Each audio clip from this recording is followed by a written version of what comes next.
नमस्कार, दिल्ली न्यूज में आपका बहुत बहुत स्वागत है। चलिए देखते हैं आज की 25 फटाफट काम की और महत्वपूर्ण बड़ी खबरों को। पर इससे पहले वीडियो को लाइक करना बिल्कुल न भूलें। दिल्ली में जमीन मकान का होगा डिजिटल रिकॉर्ड, नए कानून से बढ़ेगी पारदर्शिता। दिल्ली में अब जमीन और मकानों का रिकॉर्ड डिजिटल करने की तैयारी तेज हो गई है। प्रस्तावित नई व्यवस्था के तहत हर संपत्ति को एक खास डिजिटल पहचान मिल सकती है। इससे जमीन विवाद कम करने, रिकॉर्ड सुरक्षित रखने और संपत्ति से जुड़ी जानकारी को आसान बनाने में मदद मिलेगी। सरकार की योजना में आधुनिक तकनीक के जरिए भूमि रिकॉर्ड को व्यवस्थित करने पर जोर है। दिल्ली जल बोर्ड की सख्ती, पानी बिल बकायादारों की संपत्ति पर हो सकती है कार्रवाई। दिल्ली जल बोर्ड ने बकाया पानी बिलों की वसूली के लिए सख्त कदम उठाने शुरू कर दिए। बड़े बकायेदारों को नोटिस जारी किए जा रहे हैं। भुगतान न करने पर नियमों के अनुसार संपत्ति कुर्क करने जैसी कार्रवाई की जा सकती है। बोर्ड का लक्ष्य लंबित बिलों की वसूली बढ़ाना है। उपभोक्ताओं से अपील की गई कि वे समय पर अपने पानी के बिल जमा करें और किसी भी विवाद की स्थिति में संबंधित विभाग से संपर्क कर समाधान प्राप्त करें। कांवड़ मार्गों पर एमसीडी का एक्शन, 12 जोन में अवैध मांस दुकानों पर कार्रवाई। कांवड़ यात्रा को देखते हुए दिल्ली नगर निगम ने बड़ा फैसला लिया है। एमसीडी के 12 जोन में कांवड़ यात्रा मार्गों और शिविरों के आसपास चल रही सभी अवैध मांस दुकानों को बंद कराया जाएगा। निगम ने साफ किया कि नियमों का उल्लंघन करने वाले दुकानदारों के खिलाफ सख्त कार्रवाई की जाएगी। अधिकारियों की टीम इलाके में निरीक्षण करेंगी और अवैध गतिविधियों पर नजर रखेंगी। दिल्ली के 30 लाख घरों में बिना बिल पानी, चोरी रोकने को जल बोर्ड का प्लान। दिल्ली में लाखों घरों तक बिना बिल पानी पहुंचाने का मामला सामने आया। दिल्ली जल बोर्ड के मुताबिक करीब 30 लाख घरों में पानी की खपत का पूरा हिसाब नहीं हो पा रहा, जिससे राजस्व का बड़ा नुकसान हो रहा है। अब जल बोर्ड घाटा कम करने और पानी की चोरी रोकने के लिए मास्टर प्लान तैयार कर रहा है।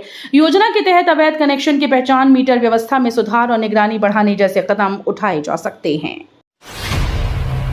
दिल्ली में वेस्ट टू वेल्थ को बढ़ावा, 2 नए बायोगैस प्लांट से बदलेगी कचरे की तस्वीर। दिल्ली में वेस्ट टू वेल्थ अभियान को नई रफ्तार मिली। एमसीडी और ऑयल इंडिया के बीच हुए समझौतों के तहत 800 टन प्रतिदिन क्षमता वाले 2 आधुनिक बायोगैस प्लांट लगाए जाएंगे।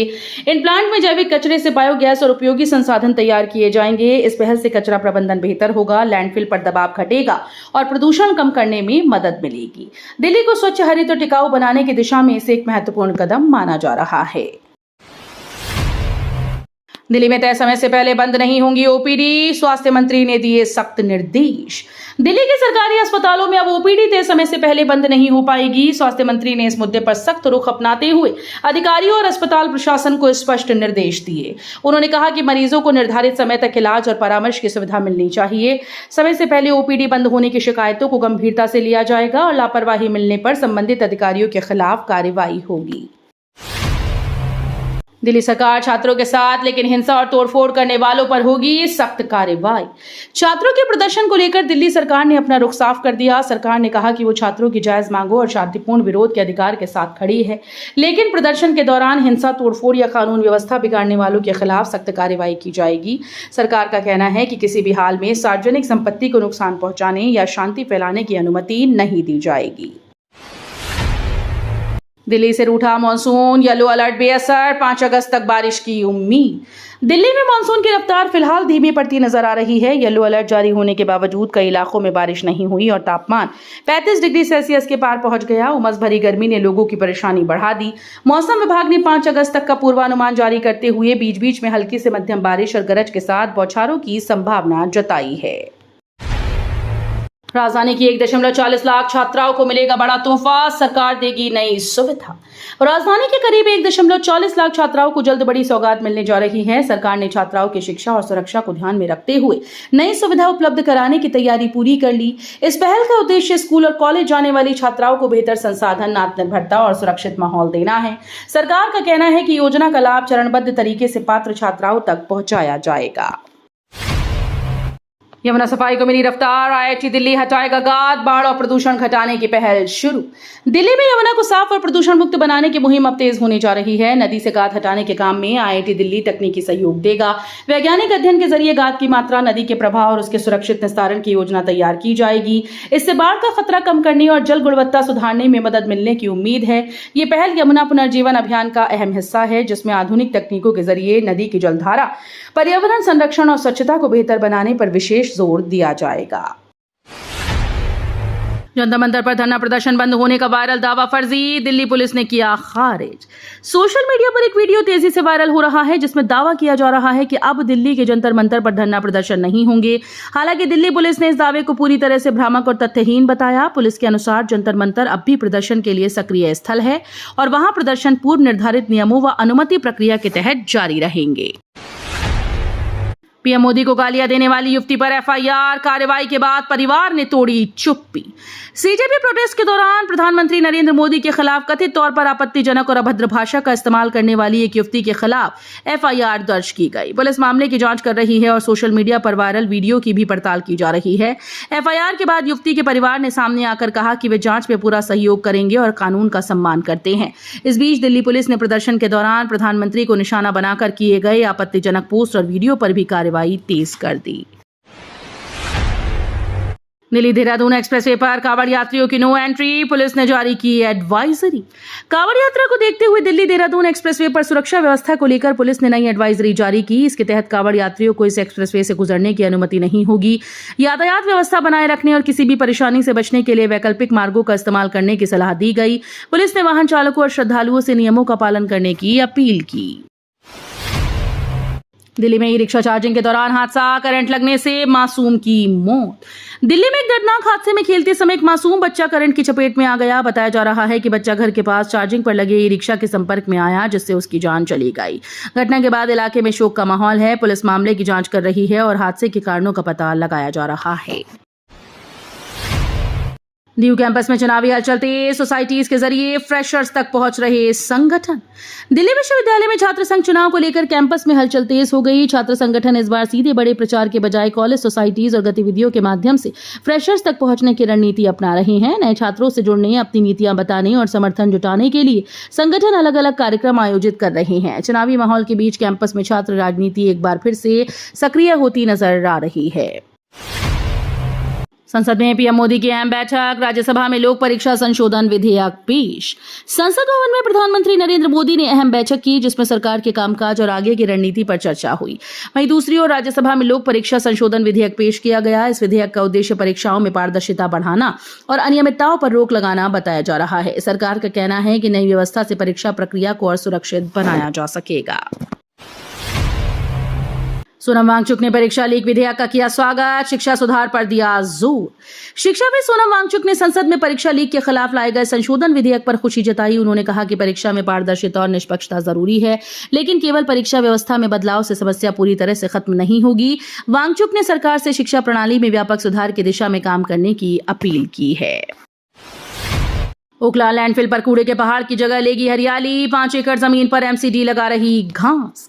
दिल्ली के ओखला लैंडफिल साइट पर अब बदलाव की शुरुआत हो रही है। कूड़े के पहाड़ को हरियाली में बदलने की योजना के तहत एमसीडी करीब 5 एकड़ जमीन पर घास और पौधे लगाने का काम कर रही है। इस पहल का उद्देश्य प्रदूषण कम करना, क्षेत्र को बेहतर बनाना है। लैंडफिल के पुराने कचरे के निपटारे के साथ आसपास के इलाकों में साफ सफाई और पर्यावरण सुधार पर भी जोर दिया जा रहा है। आने वाले समय में ये जगह हरित क्षेत्र के रूप में विकसित हो सकती है। गाजियाबाद में आईओएफएस रिटायर्ड अधिकारी से साइबर ठगी, शेयर आईपीओ मुनाफे के नाम पर 1.5 करोड़ हड़पे। गाजियाबाद में साइबर अपराधियों ने भारतीय आयुध निर्माणी सेवा के एक सेवानिवृत्त अधिकारी को अपना शिकार बना डाला। ठगों ने शेयर ट्रेडिंग और आईपीओ में भारी मुनाफे का लालच देकर उन्हें फर्जी व्हाट्सएप ग्रुप और निवेश प्लेटफॉर्म से जोड़ा। विश्वास जीतने के बाद आरोपियों ने अलग अलग खातों में करीब 1.5 करोड़ रुपए जमा करवा लिए। जब अधिकारी को ठगी का एहसास हुआ तब उन्होंने पुलिस में शिकायत दर्ज कराई। यूएपीए केस में उमर खालिद की जमानत पर आज दिल्ली हाईकोर्ट में होगी अहम सुनवाई। यूएपीए केस में आरोपी उमर खालिद की जमानत याचिका पर आज दिल्ली हाईकोर्ट में अहम सुनवाई होगी। ये मामला 2020 के उत्तर पूर्वी दिल्ली दंगों से जुड़ी कथित बड़ी साजिश से संबंधित है। उमर खालिद लंबे समय से न्यायिक हिरासत में है और इससे पहले उसकी कई जमानत याचिकाएं खारिज हो चुकी हैं। आज की सुनवाई में बचाव पक्ष और अभियोजन अपने अपने तर्क अदालत के सामने रखेंगे। अजिंक्य रहाणे का इंटरनेशनल क्रिकेट से संन्यास, बोले आगे बढ़ने का सही समय। भारतीय क्रिकेट टीम के अनुभवी बल्लेबाज अजिंक्य रहाणे ने इंटरनेशनल क्रिकेट से संन्यास का ऐलान कर दिया। रहाणे ने कहा कि अब आगे बढ़ने का सही समय आ गया है। टेस्ट क्रिकेट में अपनी शानदार बल्लेबाजी और शानदार कप्तानी के लिए पहचाने जाने वाले रहाणे ने भारत के लिए कई यादगार पारियां खेली। उन्होंने ऑस्ट्रेलिया दौरे पर टीम की ऐतिहासिक जीत में अहम भूमिका निभाई थी। एनसीआर में बैटरी कचरे पर शिकंजा, सीपीसीबी की नई गाइडलाइंस से प्रदूषण नियंत्रण। एनसीआर में हर साल निकलने वाले करीब 50,000 टन बैटरी कचरे के निपटारे को लेकर अब सख्ती बढ़ेगी। केंद्रीय प्रदूषण नियंत्रण बोर्ड यानी सीपीसीबी ने बैटरी वेस्ट मैनेजमेंट को बेहतर बनाने के लिए नई गाइडलाइंस जारी की। इसके तहत कचरे का सही संग्रह, रिसाइकलिंग और सुरक्षित निपटान सुनिश्चित करने पर जोर दिया जाएगा।